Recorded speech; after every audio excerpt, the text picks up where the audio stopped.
दोस्तों इस वक्त हम मौजूद हैं एमएलसी नसीर अहमद के सरकारी रिहाइशगाह के बाहर।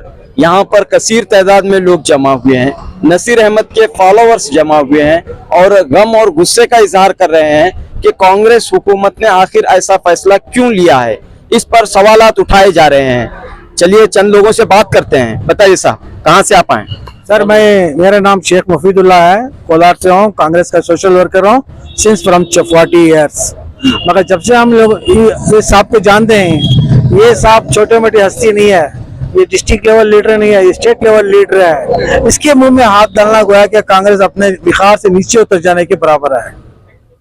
तो एक बड़े लीडर को दबाने की, खत्म करने की कोशिश की जा रही है, आप कह रहे हैं? यस, बिल्कुल कोशिश की जा रही है और कुछ लोग इसके पीछे भी हैं। अपने मुफाद के लिए इस भारी लीडर को जो पॉपुलर है उसको नीचे दिखाना चाहते हैं, मगर वो खुद नीचे गिर जाएंगे। अगर कांग्रेस ने भी इसमें लापरवाही की, नेग्लिजेंस किया, तो ये कल आने वाले इलेक्शन में ऐसा दिखेगा कि हाई कमांड भी एक आम आदमी की तरह फुटपाथ पे वॉक करेगा। इसका वीआईपी स्टाइल नहीं रहेगा, चला जाएगा सब स्टाइल इसका। लेकिन ये बात कही जा रही है कि नसीर अहमद ने पार्टी के जो हिदायत थे उसकी खिलाफ वर्जी की है, पार्टी के खिलाफ गए बाई इलेक्शन में। इससे पहले आप दूसरों को भी देखिए, कितने ऐसे ही पार्टी का नमक खा रहे हैं, पार्टी की मिनिस्ट्रीशिप पर बैठे हुए हैं। ऐसे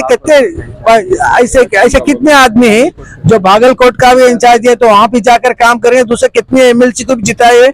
और कर्नाटक में कितने ऐसे काउंसलर हैं जिनके इनके बहबूद यानी कि इनकी हेल्प से वो आगे आकर हैं, ये भी देख सकते हैं। अब हो सकता है उसका पर्सनल कुछ मामला होगा, वहां पर ज्यादा नहीं गए। ऐसा नहीं कि फैमिली प्रॉब्लम आपको नहीं, क्या रिपोर्टर को नहीं? क्या अभी क्या चाहते हैं आप लोग? ये आदमी को टेस्ट करना गोया कि कांग्रेस अपने विखार से नीचे गिरने के बराबर है। ಹೇಳಿ ಸರ್, ನೀವು ಎಲ್ಲಿಂದ ಬಂದಿದ್ದೀರಾ? ನಾವು ಕೋಲಾರಿಂದ ಬಂದಿದ್ದೀವಿ। ನಜೀರ್ ಸಾಹೇಬ್ರಿಗೆ ಈ ರೀತಿ ನಮ್ದು ವಿಷಯ ಗೊತ್ತಾಯ್ತು, ಆದ್ರಿಂದ ನಜೀರ್ ಸಾಹೇಬ್ರವ್ರನ್ನ ತೆಗೆಯೋದು ನಮ್ಗೆ ಹೈಕಮಾಂಡ್ ತೆಗೆಯೋದು ಇಷ್ಟ ಇಲ್ಲ। ಅವರೇ ಮುಂದರಿಬೇಕು, ಅವ್ರಿಗೆ ನಾವು ಬೆಂಬಲ ಕೊಟ್ಕೊಂಡು ನಾವು ಅವ್ರನ್ನೇ ಮುಂದರಿಸಬೇಕು ಅಂತ ಹೇಳಿ ನಾವು ಬಂದಿದ್ದೀವಿ ಕೋಲಾರಿಂದ। ಯಾಕೆ ತಾವು ಹೇಳ್ತಾ ಇರ ಈ ಮಾತು? ಅಂದ್ರೆ ಅವರು ಒಳ್ಳೆ ಲೀಡರ್, ಅವರು ನಡೆಸ್ದಂಗೆ ಯಾರು ನಡ್ಸಕ್ ಆಗಲ್ಲ।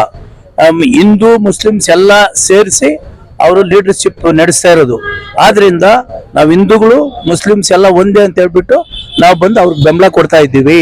ಪಕ್ಷದ ವಿರುದ್ಧ ಚಟುವಟಿಕೆ ಮಾಡಿದ್ದಾರೆ, ಅದಕ್ಕಾಗಿ ಅವ್ರಿಗೆ ಈ ತರ ವಿರುದ್ಧ ಕಂಡುಬಂದಿಲ್ಲ।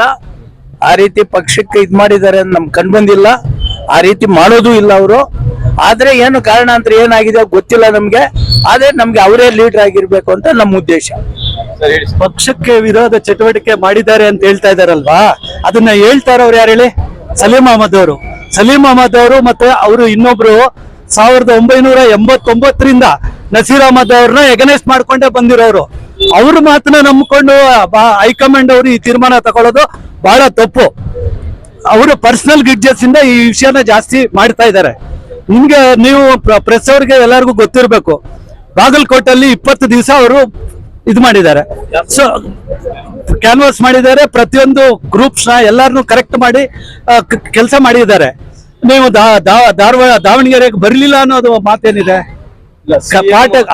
ಅವ್ರಿಗೆ ಹೇಳಿದ್ರು ತಾವು ದಾವಣಗೆರೆಗೆ ಹೋಗಿ ಯಾರು ಸಾದಿಕ್ ಪಹಲ್ವಾನ್ ಇದಾರ ಅವ್ರಿಗೆ ಸಮಜಾಯಿಸಿ ಅಂತ ಹೇಳಿದ್ರು, ಆದ್ರೆ ಅವರು ಹೋಗ್ಲಿಲ್ಲ।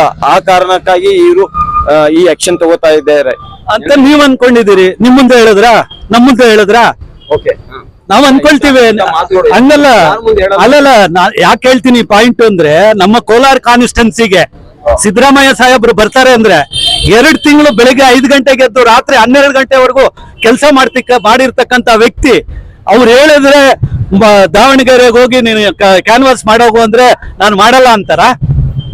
ಇದು ಏನಂದ್ರೆ, ಈಗ ನಾನು ಹೇಳಿದ್ನಲ್ಲ, ಈಗ ಪ್ರೆಸ್ಗೆ ಹೋಗೋದು, ಒಂದೊಂದು ಸ್ಟೇಟ್ಮೆಂಟ್ ಕೊಡೋದು ಯಾರು ಕೊಡ್ತಾ ಇರೋದು?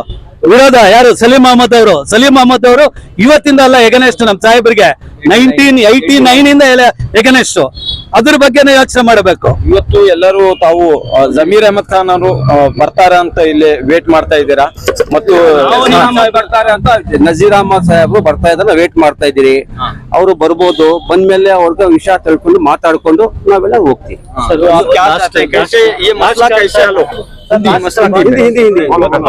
अस्सलाम वालेकुम। ये मसला क्या है, मतलब कांग्रेस का अंदरूनी मसला है। ये लीडरशिप आगे बढ़ना बोल को क्या बोलते हैं इसे, स्पून बोलते हैं, स्पून, चमचे, ये चमचे इनके लोगों के कामा। ये नसीर अहमद के विखार को टच करना चाह रहे हैं। ये नसीर अहमद के बूट पॉलिश करने वाले लोग हैं। इससे पहले जो लोग हैं नसीर अहमद के बूट पॉलिश करते थे, अभी सियासत में जल्दी ऊपर उठना करके ये सब चाल चल रहे हैं।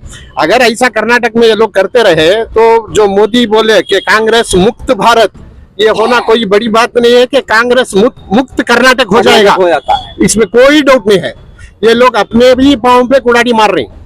मुसलमान को लड़ा के पता नहीं ये किसके है क्या है करके, ये सब छोटे छोटे लोगों के एलिगेशन के ऊपर एक बड़े आदमी के ऊपर उंगली उठाना, ये कौम के बेइज्जती की बात है। ये तो काफी सारे लोग कोलार से यहाँ पर आए हैं, बेंगलुरु से भी कई लोग मौजूद हैं। कर्नाटक से है यहाँ पर। अस्सलाम वालेकुम रहमतुल्लाहि बरकातुहू। सिर्फ कोलार का मसला नहीं है, ये सारे हिंदुस्तान का मसला है, क्योंकि नसीर अहमद साहब उतना सीनियर लीडर कांग्रेस के अंदर कर्नाटक में वो एक लीडर छोड़ के कोई नहीं है, और वो कौम का भी लीडर है, मास लीडर बोलते हैं। ये खाली एक मुसलमान कम्युनिटी का लीडर नहीं है, ये पूरे कौम का, पूरे मजाहिब के लीडर है। हर मजाहिब के लोग उनको चाहते हैं, इसीलिए उनको 2 बार कोलार से टिकट दिया गया है। एक बार मिनीपिट से जीत करे, और top most industrial minister Bangarappa के पीरियड में वो मिनिस्टर थे। उनको मिटाने के लिए कुछ लोग कर रहे हैं, मगर कांग्रेस को नुकसान होगा उनको मिटाने से। मगर पूरे लोग उनको भी चाहते हैं, कांग्रेस को भी चाहते हैं। कांग्रेस को कोई हम नहीं छोड़ते, क्योंकि कांग्रेस के वो पुराने लीडर हैं। हम कांग्रेस को भी मानते हैं, नसीर अहमद साहब को भी मानते हैं। अगर से नसीर अहमद साहब को कुछ धक्का लगेगा तो कांग्रेस कर्नाटक के अंदर बहुत डैमेज होगी, और एसडीपी और एमआईएम वालों को एक मिसाल बन जाएगी कि मुसलमानों को कांग्रेस कुछ भी नहीं करती है, कि वो दिखाएंगे। अच्छा, पुराने लीडर हैं, जी बताइए आप कहाँ से आए? जैसा कि बताइए कि नसीर अहमद पुराने लीडर हैं। ಅಸ್ಸಲಾಮು ಅಲೈಕುಂ ವರಹಮತುಲ್ಲಾಹಿ ವಬರಕಾತು. ಇವಾಗ ಎಲ್ಲರೂ ಹೇಳ್ತಾ ಇದ್ದಾರೆ ನಮ್ಮ ಅಣ್ಣ ತಮ್ಮಂದಿರು ಎಲ್ಲ, ಅವ್ರು ಹೇಳಿದ್ ಸರಿಯಾಗಿದೆ. ಎಲ್ಲ ಸಮುದಾಯದ ಲೀಡರ್ ನಮ್ಮ ನಸೀರ್ ಅಹಮದ್ ಅವರು ಎಷ್ಟೆಷ್ಟು ಕೆಲಸ ಮಾಡಿದಾರೆ ಇಲ್ಲಿ. ಅಲ್ಲಿ ಜನ ಬೆಳಗ್ಗೆ ಬಂದ್ರೆ ಎಲ್ಲರಿಗೂ ಗೊತ್ತಾಗುತ್ತೆ, ಆ ಲಿಸ್ಟೇಟ್ ಅವ್ರು ಇಲ್ಲಿ ಇರ್ತಾರ, ಅವ್ರಿಗೆಲ್ಲ ಅಟೆಂಡ್ ಮಾಡ್ತಾರೆ. ಇವಾಗ ಪಾರ್ಟಿ ಚಟುವಟಿಕೆ ಬಗ್ಗೆ ಹೇಳ್ತಾ ಇದಾರಲ್ಲ, ನಾನು ಒಂದೇ ಮಾತು ಹೇಳೋದು, ಇದು ಕೆಪಿಸಿಸಿ ಅಧ್ಯಕ್ಷರಾಗ್ಲಿ ಬೇರೆಯವ್ರ ದೊಡ್ಡ ಲೀಡರ್ಗೆ ಆಗ್ಲಿ, ಸಮರ್ಥ ಅವರು ಶುಕ್ರವಾರ ನಾಮಿನೇಷನ್ ಹಾಕ್ಬಿಟ್ಟು ಶನಿವಾರ ಅವ್ರು ಕೇಳ್ತಾರ ಟಿಕೆಟ್ ಬಿ ಫಾರಂ, ಅವರು ಒಂದು ಸಮುದಾಯಕ್ಕೆ ಸ್ಯಾಟಿಸ್ಫೈ ಮಾಡ್ತಾ ಇಲ್ಲ. ಅವ್ರು ಹೋಗಿ ಒಂದು ಕುಟುಂಬಕ್ಕೆ ಸ್ಯಾಟಿಸ್ಫೈ ಮಾಡ್ಕೋಕೆ ಎಲ್ಲ ಮಾಡಿದ್ದಾರೆ. ಡಿ ಕೆ ಶಿವಕುಮಾರ್ ಅವರು, ಬೇರೆ ಲೀಡರ್ಸ್ ಎಲ್ಲ ದೊಡ್ಡವರು ಎಲ್ಲ. ಇದಕ್ಕೆ ಏನ್ ಹೇಳ್ತಾರೆ? ನಮ್ಮ ಸಮುದಾಯಕ್ಕೆ ಟಿಕೆಟ್ ಕೊಡಿ ಅಂತ ಕೇಳಿ ತಪ್ಪ. ಇನ್ನೊಂದು ಹೇಳ್ತಾರ ಅವರು, ನಮ್ಮ ರಿಸರ್ವೇಶನ್ 15 ಜನ ನಾವು ಎಲ್ಲ MLC MLA ಒಂದು ಹೆಸರು ನಾವು ಜಬ್ಬಾರ್ ಖಾನ್ ಮಾಡ್ಕೊಂಡು ಹೋಗಿ ಕೇಳಿದೀವಿ. ಅಲ್ಲಿ ಅವ್ರು 3-4 ಕೊಡಿ ಅಂತ ಹೆಸರುಗಳು ಅಂತ ಹೇಳ್ತಾರಂತ. ನಾವೆಲ್ಲ ಸೇರ್ಕೊಂಡು ನಮ್ಮ ಲೀಡರ್ಸ್ಗೆ ಕೇಳಿದ್ಮೇಲೆ ನಾವು ಕೊಟ್ಟಿದ್ಮೇಲೆ ಹೆಸರು ಅವ್ರು ಮಾಡಿಲ್ಲ. ಇಲ್ಲಿದ್ರೆ ಅವರ ಯಾವ್ದನ್ನ ಹೆಸರು ಹೇಳ್ಬೇಕು, ಮಾಡ್ಬೇಕಾಗಿತ್ತು. ಅವರ ಹೆಂಡತಿ ಅವ್ರಿಗೆ, ಪ್ರಭಾ ಮಲ್ಲಿಕಾರ್ಜುನ್ ಅವ್ರಿಗೆ 3.5 ಲಕ್ಷ ಓಟ್ಗಳು ಹಾಕಿದ್ದಾರೆ ಮುಸ್ಲಿಮ್ಸ್ ಅವರು. 3 ಸಲ ಅವರು ಸೋಲಿದ್ದು ಸೀಟ್ ಗೆಲ್ಸಿದ್ದಾರೆ. ಅವ್ರು ಆ ಕಡೆ MLA ಇದ್ದಾರೆ. ಆದ್ರೂ ಅವ್ರು ಫಸ್ಟೇ ಹೇಳ್ಬಿಟ್ಟು ಇದು ಪರಿಹಾರಕ್ಕೆ ಮಾಡ್ಬೇಕಾಗಿತ್ತು. ಅವ್ರ ತಾತ ತೀರ್ ಹೋಗಿದ್ದಾರೆ, ಅವ್ರಿಗೆ ಸೀಟ್ ಕೊಡ್ತಾ ಇದಾರಂತ. ಇವ್ರು ಅವ್ರ ಕುಟುಂಬಕ್ಕೆ ಸ್ಯಾಟಿಸ್ಫೈ ಮಾಡಿಸ್ಕೊಂಡಿದ್ದಾರೆ, ಒಂದ್ ಸಮುದಾಯಕ್ಕೆ ಮಾಡ್ತಾ ಇಲ್ಲ. ಇದು ದೊಡ್ಡ ತಪ್ಪು ಮಾಡ್ತಾ ಇರೋದು ಕಾಂಗ್ರೆಸ್ ಅವರು. ಇದು ನೋಡ್ಕೊಂಡು तो जैसा यहाँ पर सब बातें सामने आ रही हैं, नसीर अहमद ने पार्टी की बात नहीं मानी, इस वजह से उनके खिलाफ कार्रवाई की जा रही है। नसीर अहमद ने सिर्फ एक लीडर की बात मानी, जो मिनिस्टर BZ जमीर अहमद खान है। ऐसी बातें सामने आ रही हैं, लेकिन उन्होंने पार्टी की बात नहीं मानी। वैसा तो क्या भी नहीं है। ऐसा कोलार के अंदर जो 2020-25 में जो इलेक्शन हुआ, रात के 12 बजे तक, 1 बजे 2 बजे तक वो फिस कमेटी बनाकर बूथ कमेटी बनाने के लिए रात दिन मेहनत करे। वो वैसा उनके दिल में कोई ये कांग्रेस का वगैरह कोई सोच रहे थे, खिलाफ रहता था, उन्हें कुछ कर सकते हैं। आप 15 दिन में हमें कोलार में MLA बने, हमें कतूर मंजोड़ना को 15 दिन में बने। नसीर साहब के बाद को हमें काम करे, हमें पूरे माइनॉरिटीज मिल को। जैसा सिद्धरामैया साहब कंटिन्यू 5 साल हो रही, वैसा इंशाअल्लाह नसीर साहब भी कंटिन्यू होना को हमारी एक बात हमारी टीम है। जी बताओ जैसा आप बता रहे थे, नसीर साहब ने बहुत काम कोलार के अंदर पार्टी के लिए बहुत कुछ काम किया। 15 दिन में MLA बनाए नसीर साहब। हर कौम का वोट दिया है, हर पार्टी का वोट दिया नहीं। कोई मुसलमान कोई आदमी आंदे, उनका काम 100% करको देने का काम नसीर साहब का है। वैसा लीडर, डायनामिक लीडर बोलते हैं उनको, वैसा लीडर पैदा नहीं होता है। कांग्रेस को वैसा लीडर कोई नहीं है। रिजवान अरशद सलीम मोहम्मद सब बोलेंगे वैसे लीडर नहीं है उन्होंने कोई क्या भी काम नहीं कर सकते उनके बगैर। देने का इसके बारे में क्या कहना चाहेंगे? इस्तीफा कौन देना सो, गलती कौन करे उन्हें इस्तीफा देना सो। पूरे रियासत के मुस्लिम लीडरान, उलमा कराम, जिम्मेदारान, पार्टी लीडरान सब बोले नहीं, दावनगिरी की सीट, साउथ की सीट जो है माइनॉरिटीज जीतने की 80-85,000 वोट आई हम दियो इस बार को अत्ता रिक्वेस्ट करे तो भी केरेज करे नहीं सका। एक फैमिली को खुश करने मल्लिकार्जुन के बेटे को दिया और उन्होंने भी क्या करे, उन्होंने भी पार्टी को केयर करे नहीं।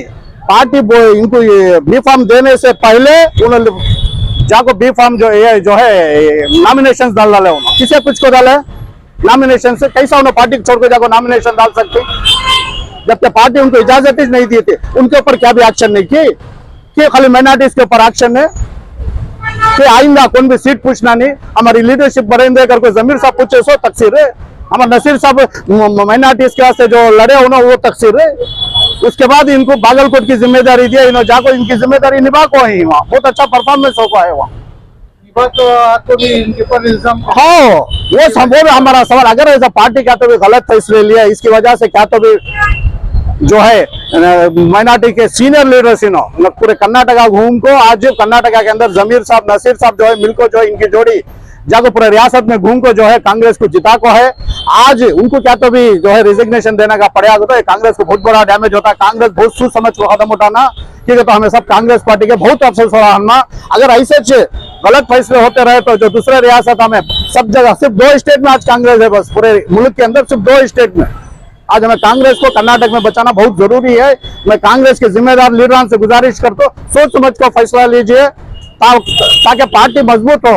अगरचे इसी तरह के फैसले तो आइंदा चलकर जो है पार्टी को बहुत डैमेज होता है। अब क्या होता है, छोटे मोटे पार्टी आएगी, अगर ऐसा हुआ बोले तो उनको मौका मिल जाता है। उन्हें क्या करते हैं जो माइनॉरिटीज को कांग्रेस पार्टी इज्जत दी नहीं, कांग्रेस पार्टी में माइनॉरिटीज की इज्जत नहीं है, उठा को यूज कर ले फेंक डालती है। उन्हें पहले से जो बोले उन्हें और मजबूत हो जाता हुआ, उसके वास्ते सोच समझ को फैसला लेंगे पार्टी, ऐसे लीडरान को बचा लेंगे, पार्टी जो है मजबूत हो जाए, नहीं तो पार्टी डैमेज हो जाए। क्या सर क्या ख्याल है? नहीं, जो इल्जाम है वो वाजे करना क्लियर कट कहीं को क्या कर दो। और जहाँ तक मुस्लिम लीडरशिप है मोस्ट एक्सेसिबल, कभी भी कौम की फिक्र, सबसे एक राबिता, उल्मा को जोड़ना, सिविल सोसाइटी को जोड़ना, ये सब अगर कोई एक लीडर है नसीर अहमद साहब है। और पर्सनली मुझे तो या तो फोन करे तो उठाती या वापस फोन करती, वो दूसरे लीडर्स को हमें ना तो फोन करते ना वो ये है राबिता है। तो इस लिहाज से और पर्सनल कोई ये नहीं है, कुछ हमारा कुछ डीलिंग नहीं है। कौम के मसाइल पिच अगर कहीं फसादात हुए या कुछ हुए तो बहुत बार उन इमीडिएट एक्शन ले को जो भी करना है वो करके ही। तो एक बेहतरीन लीडर उनको अपॉर्चुनिटीज थे।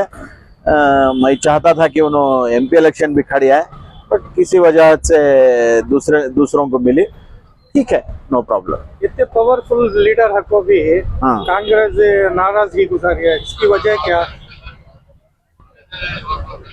अब मैं कांग्रेस पार्टी से नहीं हूँ, कांग्रेस पार्टी की नाराजगी क्या है मेरे को मालूम नहीं, बट मुसलमान कौम को जो नाराजगी है कांग्रेस से वो खुल को आ रहा है, क्योंकि जो उन्होंने मैनिफेस्टो में और इलेक्शन से पहले जो वादे किए उस पर कोई खड़के नहीं आए। बात बोल लेते हैं, नुड़दंते नड़दीवी करके बोल लेते हैं, बट हमारे कौम के लिए या माइनॉरिटीज के लिए टूबी का मसला हो, हिजाब का मसला हो, या हेट स्पीच के जो वारदात हैं उस पे हो, या उसके अलावा ये एंटी कन्वर्जन बिल जो क्रिश्चियंस को टारगेट करने में आया, इस पे कोई कार्रवाई ना करते हुए सॉफ्ट हिंदुत्व का एक ढोंग कांग्रेस कर रही है। लास्ट में क्या आपका डिमांड है? क्या नसीर साहब मेरा डिमांड कुछ नहीं है, ये क्या है, ये पूरी जो कम्युनिटी हमारी एक साइड जो वन साइड वोटिंग की, वो बहुत बड़ी भूल थी, बहुत बड़ी भूल थी। इससे दावणगेरे में एटलीस्ट एक 30%, मैं सोच रहा हूँ 30 से 50% तक जो लोग खिसे हैं, यही एक सबक है कांग्रेस के लिए। अगर इसमें सुधर जाए कांग्रेस वाले ठीक है, नहीं तो आने वाले दिन में मुसलमान कौम डरने वाली नहीं है। आप और भी जुल्म डालिए, कुछ भी कीजिए, ईरान जैसा लड़ रहा है वैसी कौम है। तो ये क्या है, मुस्लिम क़ियादत से भी मुझे नाराजगी है। यानी वो कभी बैठ के कम्युनिटी प्रॉब्लम्स सॉल्व नहीं किए हैं। जो भी हो 8-10 जो हैं वो उनकी सियासत चमका रहे हैं, उनके चेलों को बढ़ा रहे हैं, यही चल रहा है। एक कम्युनिटी कंसर्न बैठना, कम्युनिटी के मसाइल सॉल्व करना, एजुकेशन पे हो, हेल्थ पे हो, इंफ्रास्ट्रक्चर पे हो, ड्रग्स जो आम हो रहा है, ये हेट स्पीच जो हो रहा है, इस पे कभी यही रहेगी, अरमान ही रहेगी कि कोई ये लीडर कभी बुलाएंगे। बट जब इनका मफाद रहता है, हमारे कौम के लीडर्स भी या दूसरे भी, ये सारे सियासतदान एक ही टाइप है, जब उनका मफाद रहता है तब बुलाते हैं। बट नसीर साहब उनमें से थोड़ा हटके हैं। क्या नाम आपका? हारून रशीद क्या वास्ते जी। क्या वास्ते? भाई हमें जरा टीवी में, जरा पेपर में और नसीर अहमद को राजीनामा दो कर बोल को टीवी में और पेपर में सब हमें देखिए। नसीर अहमद से हमारी मुलाकात नहीं हुई, अब आपको ही मुलाकात करने के वास्ते में अल्लाह के बंदे उनके पास राजीनामे कई को पूछ रही, कौन पूछ रही और क्या उनका मकसद है, हमना तो नहीं पता। लेकिन एक बात बोलना चाहती है मैं, अल्लाह के फजल करम से जो मुसलमानों की जो कम्युनिटी है, ये कांग्रेस अब हाथ का पंजा को है, जो उसके पहले असू मत करो, तब से मुसलमान अल्लाह के फजल करम से कांग्रेस को सपोर्ट देने को अब तक आ रही होगा कि अब इन्हों ये रकम से क्या भी अब नसीर अहमद कने राजीनामा लो, जमीर अहमद कने राजीनामा लो, उनको बोलने वाले को उसमें क्या फायदा है हमना तो नहीं पता। लेकिन कांग्रेस पार्टी हमें सब मिलकर बने ही तो, अगर हमारा राजीनामा जब तुम्हें पूछ रही, तब सामने आने वाले दिनों में इसमें कितना नफा होता है, कितना नुकसान होता है, हमें आज नहीं बोलते, इंशाअल्लाह कल बोलते हमें इसका क्या नफा है, क्या नुकसान है कर बोल को। तब हाईकमान ने एक घंटा बैठ कर सूचना क्या रे हमें कर लिया सो काम में, कई कुरे हमें छोड़े से नसीर अहमद को अंदे, जमीर अहमद को अंदे, उसका आज नुकसान हमने क्या हो रहा है, कौन से डिस्ट्रिक्ट में हो रहा है, वो हमें नहीं बोलते। वो सामने तुम्हें चीज तुमना मालूम होता है, इंशाअल्लाह हमें नहीं बोलते। आने वाले दिनों में मुसलमानों के अंदर क्या जोश है वो हमें बता को दिखाते। कहाँ से आते? मैं मालूर से आका हूँ जी। हाँ, उनको मिलने चाहता ही सो, उनकी सपोर्ट में चाहता ही सो। मैं आको कांग्रेस सीनियर लीडर, 40 साल का सीनियर लीडर कांग्रेस जी। क्या डिमांड है तुम्हारा? हमारा डिमांड क्या भी नहीं, अब नसीर अहमद को मिलने के बाद उनका क्या जवाब है देख लो, उसके बाद हमारा क्या करना क्या नहीं करना इंशाअल्लाह हमें हमें यहाँ जमको ही सो हमें भाई हमारे डिसाइड करती क्यों करना कर बोल को, उसके ऊपर अल्लाह है। लब्बैक लब्बैक। सर नमस्कार sir, I am Jaipal, senior most Congress 40 years service ಮಾಡಿದ್ದೀನಿ, KGF ನಲ್ಲಿ ಬ್ಲಾಕ್ ಪ್ರೆಸಿಡೆಂಟ್ ಆಗಿದ್ದೀನಿ, ಕೌನ್ಸಿಲರ್ ಆಗಿದ್ದೀನಿ। ಈಗ ನಜೀರ್ ಅಹಮದ್ ರಿಸೈನ್ ಮಾಡ್ಬೇಕಂತ ಹೈಕಮಾಂಡ್ ಹೇಳಿದ್ದಾರೆ। ಆ ಹೈಕಮಾಂಡ್ ನಾವು ಹೇಳಿದ್ರಲ್ಲ, ನಜೀರ್ ಅಹಮದ್ ಅಂದ್ರೆ ಹಂಗೆ ರಿಕ್ವೆಸ್ಟ್ ಮಾಡ್ತೀವಿ ಹೈಕಮಾಂಡ್ಗೆ, ನಜೀರ್ ತರ ಒಂದು ಲೀಡರ್ ಯಾರು ಇಲ್ಲ, ಮೈನಾರಿಟಿ ಲೀಡರ್ ಅವರೇ, ಮೈನಾರಿಟಿ ಲೀಡರ್ ಬಿಟ್ರೆ ನಾಳೆ ಕಷ್ಟ ಆಗುತ್ತೆ। ಅವ್ರು ಏನೋ ತಪ್ಪು ಮಾಡಿಲ್ಲ, ತಪ್ಪು ಮಾಡಿರೋರು ಯಾರೆಲ್ಲ ಬಿಟ್ಟಿದ್ದಾರೆ ಹೈಕಮಾಂಡ್, ಅವ್ರು ಏನೋ ತಪ್ಪು ಮಾಡಿಲ್ಲ, ಅವ್ರು ಹೆಂಗೆ ಹೈಕಮಾಂಡ್ ಹೆಂಗೆಲ್ಲಿದ್ರೆ ಹಂಗೆಲ್ಲ ಹೋಗಿದ್ದಾರೆ, ಕೆಲಸ ಮಾಡಿದ್ದಾರೆ। ಬಟ್ ಇದು ಒಂದು ರಿಸೈನ್ ಮಾಡೋದಕ್ಕೆ ಯಾರೋ ಒಬ್ರು ಹೇಳಿದ್ದಾರೆ ಸೆಕ್ರೆಟರಿ ಅವರು ಅಣ್ಣ। ಬಟ್ ನಾವು ಕಾಂಗ್ರೆಸ್ KGF ಪರವಾಗಿ ನಾವೆಲ್ಲ ಸೇರಿ ನೆನ್ನೆ ಕೂಡ ನಾವು ಪ್ರೊಟೆಸ್ಟ್ ಮಾಡಿದ್ವಿ, ಈಗ ಕೂಡ ಬೆಂಗಳೂರಲ್ಲಿ ಬಂದು ಹೇಳ್ತೀವಿ, ಅವ್ರಿಗೆ ನ್ಯಾಯ ಕೊಡಬೇಕು, ನ್ಯಾಯ ಕೊಡಬೇಕು, ಅವ್ರು ಕಂಟಿನ್ಯೂ ಆಗ್ಬೇಕು, ರಿಸೈನ್ ಲೆಟರ್ ಕೊಡೋದು ಬೇಡ ಅಂತ ನಾವೆಲ್ಲ ಕೇಳ್ತೀವಿ, ಹೈಕಮಾಂಡ್ಗೆ ರಿಕ್ವೆಸ್ಟ್ ಮಾಡ್ತೀವಿ. All India Congress committee president Mallikarjuna Kharge ನಾವು ಹೇಳ್ತೀವಿ, ದಯವಿಟ್ಟು ನಜೀರ್ ಅಹಮದ್ ಕಂಟಿನ್ಯೂ ಮಾಡಬೇಕಂದ್ರೆ ಬಿಜೆಪಿ ಪರವಾಗಿ ನೀವು ಬಂದಿರೋ ಎಲ್ಲಾ ಲೀಡರ್ಸ್ ಪರವಾಗಿ ನಾವು ಕೇಳ್ಕೊಂಡಿವಿ ಸರ್. ಪೋಸ್ಟ್ ಮಾಡ್ತಾರೆ ಸರ್, ನಾವೆಲ್ಲ ಬಿಡೋದಕ್ಕೆ ಆಗಲ್ಲ ಸರ್. 100% ನಾವೆಲ್ಲ ಇದು ಮಾಡ್ತೀವಿ, ಎಗೇನ್ಸ್ಟ್ ಮಾಡ್ತೀವಿ, ಹೋರಾಟ ಮಾಡ್ತೀವಿ. ಡಿಮಾಂಡ್ ಇದೆ ನಸೀರ್ ಅಹಮದ್ ಇರಬೇಕು, ನಜೀರ್ ಅಹಮದ್ ಇರಲೇಬೇಕು, ನಜೀರ್ ಅಹಮದ್ ಇರಲೇಬೇಕು. ಇಲ್ಲಿರೋ ಎಲ್ಲಾ ಮುಸ್ಲಿಂ ಎಲ್ಲಾರ್ಗು ಎಲ್ಲಾ ಕಮ್ಯುನಿಟಿಗೆ ಮಾಡಿದ್ದಾರೆ. ರಿಪೋರ್ಟ್ ಹೋಗಿದ್ದಾರೆ ಸರ್. ಕಾಂಗ್ರೆಸ್ ಎಷ್ಟೋ ಜನ ಮೋಸ ಮಾಡಿದ್ದಾರೆ. MP ಡಿಸ್ಟ್ರಿಕ್ಟ್ MP ನಮ್ಮ ಗೌತಮ್ಗೆ ಮೋಸ ಮಾಡಿದ್ದಾರೆ. ಅವ್ರ ಮೇಲೆ ಏನ್ ಆಕ್ಷನ್ ತಗೊಳ್ಳಿಲ್ಲ. ಯಾಕೆ ಆ ಟೈಮ್ ತಗೊಳ್ಳಿಲ್ಲ? ಈ ಟೈಮ್ ಮಾಡಿ ನಜೀರ್ ಅಹಮದ್ ಮೇಲೆ ತಗೊಳ್ಳೋದಕ್ಕೆ ಆಗತ್ತಾ? ಆ ಟೈಮ್ ಎಲ್ಲಿ ಹೋಯ್ತು ಹೈಕಮಾಂಡ್? ಈಗ ನಾವು ಪಾರ್ಟಿ ಸರ್ವಿಸ್ ಮಾಡಿದ್ದೀನಿ, ನಾನು ಕಾಂಗ್ರೆಸ್ ಪಾರ್ಟಿ ಸರ್ವಿಸ್ ಮಾಡಿ ನಜೀರ್ ಅಹಮದ್ ಫಾಲೋವರ್ ನಾವೆಲ್ಲ ಸೇರಿ ಅವ್ರಿಂದ ಮುಂದೆ ಬಂದಿರೋದು ನಾವೆಲ್ಲ. ನಾನು ಕೌನ್ಸಿಲರ್ ಆಗಿದ್ದೀನಿ, ಚೇರ್ಮನ್ ಆಗಿದ್ದೀನಿ, 2004 MLA ಕ್ಯಾಂಡಿಡೇಟ್ ನಾವು. ಅವ್ರಿಗೊಂದು ನ್ಯಾಯ, ಇನ್ನೊಬ್ರಿಗೂ ನ್ಯಾಯ ಇಲ್ಲ. ಹೈಕಮಾಂಡ್ ಎಲ್ಲಾರ್ಗೂ ಒಂದೇ ಮೈ ಇರ್ಬೇಕು. ದಯವಿಟ್ಟು ಹೈಕಮಾಂಡ್ ಒಂದು ಒಳ್ಳೆ ಡಿಸಿಷನ್ ತಗೊಂಡು ನಜೀರ್ ಅಹಮದ್ ಕಂಟಿನ್ಯೂ ಮಾಡಬೇಕು. ನನ್ನ ಹೆಸರು ಜೈಪಾಲ್. ಪಾರ್ಟಿ ಕಾಂಗ್ರೆಸ್ ಇದ್ದೀನಿ. ಕಾಂಗ್ರೆಸ್ ಬಿಟ್ಟು ಹಿಂಗೆ ಹಂಗೆ ಹೋಗಿಲ್ಲ, ಒಂದೇ ಒಂದು ಪಾರ್ಟಿ ಇದ್ದೀನಿ. Deputy candidate 2004 MLAಗೆ. ನೆಕ್ಸ್ಟ್ ಅಂದ್ರೆ ನಾನು ಕೋಡಾ ಚೇರ್ಮನ್ ಆಗಿದ್ದೀವಿ, ಕೌನ್ಸಿಲರ್ ಆಗಿ ಪ್ರೆಸಿಡೆಂಟ್ ಕೌನ್ಸಿಲರ್ ಆಗಿದ್ದೀನಿ. ಈಗ ನಾವು ನಜೀರ್ ಅಹಮದ್ ಮಾಡೋರು ನಾವೆಲ್ಲ ಸೇರಿ ಬಂದು ಬಿಜೆಪಿ ಪರವಾಗಿ ದಯವಿಟ್ಟು ಅವ್ರಿಗೆ ರಿಕ್ವೆಸ್ಟ್ ಕೇಳ್ತೀವಿ, ಹೈಕಮಾಂಡ್ ರಿಕ್ವೆಸ್ಟ್ ಕೇಳ್ತೀವಿ. ಅವ್ರ ನೆಕ್ಸ್ಟ್ ಅವ್ರ ಮಿನಿಸ್ಟರ್ ಆಗ್ಬೇಕು, ಇಲ್ಲ ಕಂಟಿನ್ಯೂ ಆಗ್ಬೇಕು. रहमतुल्लाहि बरकातहू।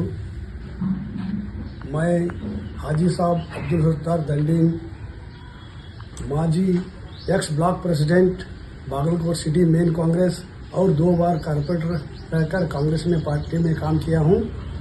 हमारे नसीर अहमद साहब पर बेबुनियाद इल्ज़ाम लगा रहे हैं हमारे सलीम अहमद साहब और रिजवान अरशद साहब। ये जरूरी नहीं है।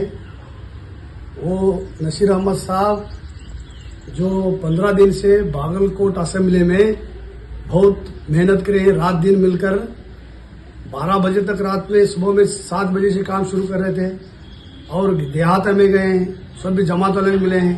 बागलकोट के शहर के जमातों को, जुम्मेदारों को, 45 जमातों के जुम्मेदारों को मिले हैं, काम किए हैं। हाँ, और ये उम्मीद अल्लाह से उम्मीद रखते हैं। हमारा कैंडिडेट हरदीन अजीज दोस्त हमारा उमेश मेटी 100% जीत कर आने की उम्मीद है अल्लाह की जात से। वो इतना सारा मेहनत करे हैं। और मैं रिजवान अरशद साहब को और सलीम अहमद साहब को ये रिक्वेस्ट करता हूँ, आप कौम और मिल्लत में नसीर अहमद साहब के बारे में दरार डालने की कोशिश मत करो। वो एक अच्छे लीडर हैं, उनके साथ बागलकोट वाले सभी मेहनत करे हैं। हमारे पार्टी के उम्मीदवार उमेश मेटी जीत कर आते हैं। इतना कहते हुए मेरे 2 बातों को खत्म करता हूँ। कहाँ से आप सब लोग कहाँ से आए? कोलार। क्या कहना चाह रहे हैं आज? जी, अब जो दावणगेरे का बाई इलेक्शन के बाद जो इल्जाम नसीर अहमद साहब के ऊपर रखो हैं, ये बेबुनियाद है। वो 45 साल से कांग्रेस पार्टी में हर पोजीशन में काम करते हैं, as a minister, as a MLA, as MLC, as minority cell के चेयरमैन, माइनॉरिटीज कमीशन के chairman, Karnataka minority development corporation के चेयरमैन रहते हुए आज कर्नाटक के अंदर, मैं ये विथ रिकॉर्ड बोल रहा हूँ, स्टैटिस्टिक्स के हिसाब से कर्नाटक में ये किसी के खिलाफ नहीं है स्टेटमेंट। कर्नाटक में 3 सीनियर मोस्ट कांग्रेस लीडर्स हैं, KJ जॉर्ज, नसीर अहमद साहब, BK हरिप्रसाद, वो लाइन के लीडर हैं। इसके बाद इन पूरे जूनियर, खैर इख्तिदार किसी को बड़ा मिलता छोटा मिलता वो बात अलग चीज है। ये जो इल्जाम रखो ही नसीर साहब के ऊपर, ये बेबुनियाद। पूरे कर्नाटका स्टेट में, हर डिस्ट्रिक्ट में, हर तालुक में नसीर अहमद साहब को नेक्स्ट प्रमोशन मिलता करको थे। सो नेक्स्ट कैबिनेट रिशफल में उन्हें कैबिनेट रैंक मिनिस्टर होती बोल को उम्मीद रखे थे। सो ऐसे वक्त में कौन सी के बेबुनियाद चीज पकड़ ले को उनको इसमें से निकाल देंगे बोले तो ये मुसलमानों को बहुत बड़ा नुकसान होता है। तौहीन है। और मैं कांग्रेस हाईकमांड को क्या उनको डायरेक्शन नहीं देता, मैं रिक्वेस्ट कर रहा हूँ पार्टी बचाना अगर बोले तो तुम्हें लोग चार दीवारों के बीच में बैठ को ये पूरा मसला सुलझा को नसीर अहमद साहब को डिमोशन करना सो नेक्स्ट कैबिनेट रिशफल में ये प्रमोशन करना सो करना, लेकिन अब यहाँ पर जो है एक्शन लिया जा रहा है, तो इसके बाद आपकी क्या राय है? इसके वजह मैं बोलता हूँ कर्नाटका स्टेट में पहले एक जमाना जाफर शरीफ नसीर अजीज सेठ उनका बहुत बड़ा मकाम था कर्नाटक में कांग्रेस में मुस्लिम लीडर्स में। अब वो मकाम कौन भी वो लेवल को कौन भी हिंगर बोले तो कर्नाटक कांग्रेस के अंदर एक नसीर अहमद साहब और एक जमीर अहमद साहब इनको लीडरशिप तुम्हें डिस्टर्ब करती है बोले तो तुम्हें सोचना पार्टी का क्या पोजीशन है पूरे हिंदुस्तान में। पार्टी को बचाने का काम करना, पार्टी को नुकसान करने का काम में कोई चीफ मिनिस्टर भी नहीं करना, डीके शिव कुमार भी नहीं करना, पार्टी का हाईकमांड भी नहीं करना। इसमें तो सब लोग आप यही चाह रहे हैं कि इंसाफ होना चाहिए, इसमें कुछ भी फायदा नहीं होता। आने वाले 2020 पार्ट में इसका डैमेज के सिवा दूसरा क्या भी इसमें फायदा नहीं होता। अगर नसीर साहब राजीनामे दे डाले तो जमीर साहब राजीनामे दे डाले तो इसका फायदा क्या भी नहीं होता, सिर्फ 2020 पार्ट के इलेक्शन में डैमेज होता है, दूसरा कुछ भी नहीं होता। यहाँ पर हम देख रहे हैं कि काफी गम और गुस्सा है और ये बात कही जा रही है कि एक सरकर्दा लीडर को, एक बड़े लीडर को दबाने की कोशिश की जा रही है और उनके खिलाफ जो इल्जामात लगाए जा रहे हैं वो इल्जामात सही नहीं, दुरुस्त नहीं, ये बात सामने आ रही है नसीर अहमद के फॉलोअर्स की जानिब से।